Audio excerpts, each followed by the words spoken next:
Yo, what's up guys, it's NLW Figs here, back again with another video. Today, we're doing an action figure setup, the best of the month for January. But before we get into all of this chaos here in this action figure setup, let me remind you to like the video if you enjoy it and subscribe to NLW Figs for more wrestling figure content. And why not leave a comment? What was your favourite moment in the month of January? So, without further ado, let's get into the action, and we'll start off over here with perhaps the best match of the month. It was Cody Rhodes versus Sammy Guevara for the TNT Championship to unify the two belts. As you can see, it ended with an insane swanton from Sammy Guevara off of the ladder onto the body of Cody Rhodes. The ladder did not even break, and if you've not seen this match from Beach Break at Dynamite, go and watch it now. It was definitely a 5-star classic in my view, one of the best ladder matches I've personally ever seen. They did some insane stuff in this one, including like a cutter that Sammy Guevara hit on Cody from the top of a ladder. The balance to hit that was insane. Looking forward to seeing what Sammy does as TNT champion, but you wonder, what is Cody Rhodes' future going to be? After all, he's currently working without a contract in AEW. Will this lead to some sort of storyline match with Hangman? Who knows, but I'm all here for it. And something that, you know, is quite controversial. It was the Royal Rumble, which we had last Saturday night. It was a good event in many ways, but in many ways quite predictable, run-of-the-mill. You had Brock Lesnar being the surprise entrant in the men's Royal Rumble, eliminating Drew McIntyre, which a lot of people weren't too happy with. I'm kind of on the fence about it. I think that the original plan, which was rumoured to be Riddle, I think that would have been a much better choice to go with and have him face Lashley at WrestleMania and then have Brock just go after Roman Reigns as he was going to anyway. But yeah, he eliminated Drew McIntyre to win the match. It was all right, but again, like the Rumble match wasn't anything special, unfortunately. However, the Women's Rumble, again, not too special, but aside from the fact that Ronda Rousey is back in the WWE and she will be going to challenge whoever the champion is at WrestleMania. We don't know who she's challenging yet. It could be Becky, it could be Flair, hell, it could be even Lita after the announcement that Lita would face Becky Lynch at Elimination Chamber. So, interesting to see Ronda back in the fold, you know. I'm kind of a fan of hers. I thought her run last time was very good, so I'm interested to see what she does from here on in, whether she has a marquee match at WrestleMania against, whether that's Becky or Flair. Hopefully it's Lynch, because I think that's the match that most people want to see. So we'll see what Ronda does from here on in. And also, this month, we had the world on GCW. GCW having their show at the Hammerstein Ballroom in New York City, a show which I actually purchased. It was a mixed bag. You had some good stuff like the Lucha Tag and also Mox versus Homicide and a couple of other interesting moments. However, one of the moments that stood out was Matt Cardona, actually, making his entrance to Enter Sandman to troll the GCW audience. Matt Cardona has been on a roll in the indies at the moment, so as a GCW villain, and X-Pac actually came back and kicked him in the face, which was cool to see. And, you know, it was a bit overbooked, but the show itself, it was historic in many ways. However, I think that if GCW were to go to the Hammerstein again, they could do a couple of things differently, but I am still interested to see what they do from here. So, good stuff. And also good stuff was on Dynamite at the start of the year, the start of the TBS era.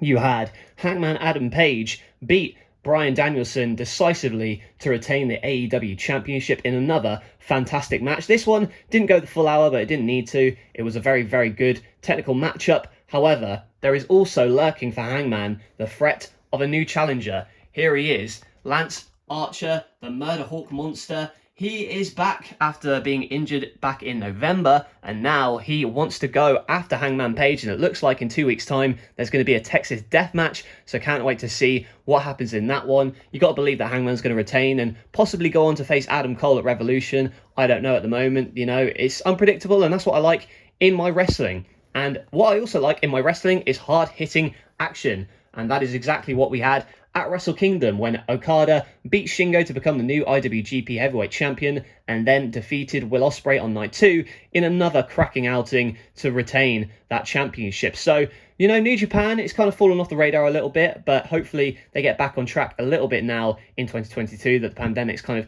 easing up a little bit, at least. I don't know how it is over in Japan. However, Shingo, a great champion. I feel like he should be champion again at some point down the line, but Okada, with the belt again, you know, it opens a couple of new matchups, especially with a new breed of New Japan talent. But, you know, we've seen it before, but again, Okada put some great matches, so who can really complain, really? And also, on in January, we had a historic Forbidden Door moment, if you could call it that, as Mickie James entered the Women's Royal Rumble despite being the Impact Knockouts champion. Certainly a cool milestone for her, and to actually be announced as the Impact Knockouts champion is really cool. I think that Impact, working with all these different companies and kind of loaning their talent, is really raising their stock and their interest as a brand. So good on Impact, hopefully to see more surprise entrants and kind of crossovers in the year 2022. And not quite a crossover, but someone who sit cross-legged on CM Punk here recently on Dynamite is MJF.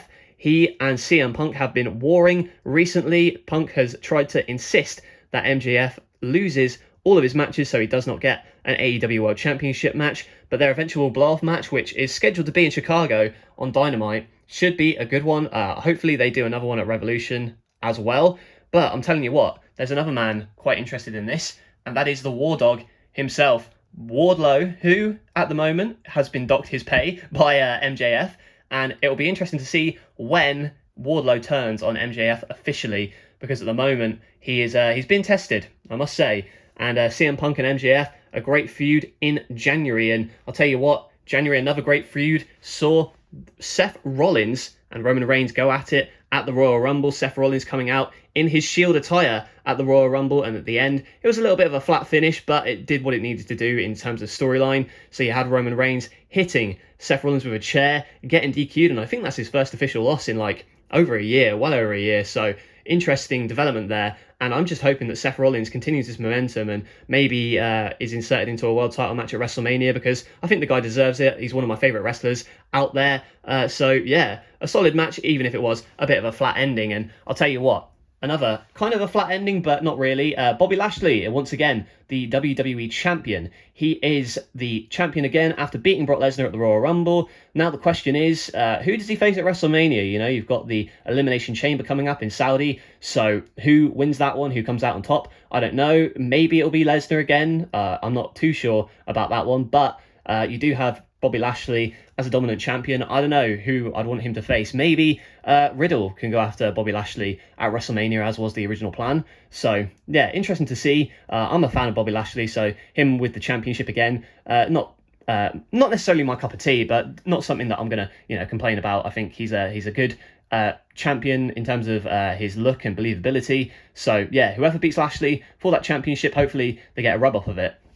And some sad news, you've got Luchasaurus there, choke slamming Rey Fenix through a table, almost breaking his arm, but luckily Fenix, not quite a broken arm, but more of a dislocation, so he's out for a couple of weeks. But man, a scary spot there in that matchup, which was a pretty good match actually on the TBS episode of Dynamite, where the Lucha Express, or well, the Jurassic Express I should say, won the AEW World Tag Team Championships from the Lucha Bros, and it's well overdue in my opinion. But I don't know, I would have liked to have seen Lucha Bros have a bit of a longer reign, but I'm not going to complain. The Jurassic Express, one of my favourite tag teams, so I'm glad to see them as the champions. Hopefully they have a long, fruitful reign in their future. And we'll end on a positive note, because he's back. He doesn't, what's the line he had? All these days, all I drink is blood. That's it. Jon Moxley, back in pro wrestling after going into alcohol rehab treatment. It's great to see him back. He looks fantastic. Looks like $1 million bucks. And he shut down that fan in the crowd who's being a jackass. So good on him.